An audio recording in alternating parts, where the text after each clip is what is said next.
দেখো ম্যাগির বড়া। প্রথমে ম্যাগিটাকে সেদ্ধ করে নিয়েছি, তারপরে ডিমগুলো দিয়ে দিয়েছি। আমি 5টা ম্যাগি নিয়েছিলাম আর 5টা ডিম নিয়েছিলাম। তোমরা পরিমাণ মতো নেবে, তোমরা যে কজন খাবে। ডিমগুলো এভাবে ঢেলে রাখলাম একটা বাটিতে। তারপর ম্যাগিটা সেদ্ধ করে ম্যাগির মশলাগুলো একে একে দিয়ে দিলাম। তারপরে ডিমগুলো ঢেলে দিলাম। ঢেলে তারপরে পেঁয়াজ লঙ্কা দিয়ে দেবো। দিয়ে তারপরে পরিমাণ মতো নুন দেবো। তোমরা নুনটা বুঝে দেবে। দিয়ে তারপর মাখিয়ে দেবো। তারপরে কড়াইতে তেল দেবো, তেলটা গরম হবে। তারপরে ম্যাগিগুলো ছেড়ে দেবো। ছেড়ে দেওয়ার পরে ম্যাগি এখানে একটা জিনিস ঠিক এখানে একটা জিনিস করতে হবে, যেটা হচ্ছে এখানে ম্যাগির মাঝখানে এরকম করে তোমরা চামচ দিয়ে করবে। আমি এখানে হাত দিয়ে করেছি।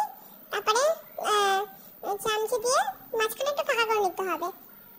তারপরে আমরা ডিমটা একে একে মাঝখানে দিয়ে দেবো। ঠিক আছে, মাঝখানে দিয়ে দেবো। আমার একটা একটু মিস্টেক হয়েছে, পড়ে গেছে, তোমরা একটু ঠিক করে করো। হ্যাঁ, তারপরে উল্টে দেবো। উল্টে দেওয়ার পরে আমরা ভালোভাবে এটা ভেজে নেবো। তারপরে একটু বিট লবণ ছড়িয়ে দেবো। বিট লবণ ছড়িয়ে আমাদের ম্যাগি রেডি। ভিডিও ভালো লাগলে লাইক কমেন্ট শেয়ার করে দিও।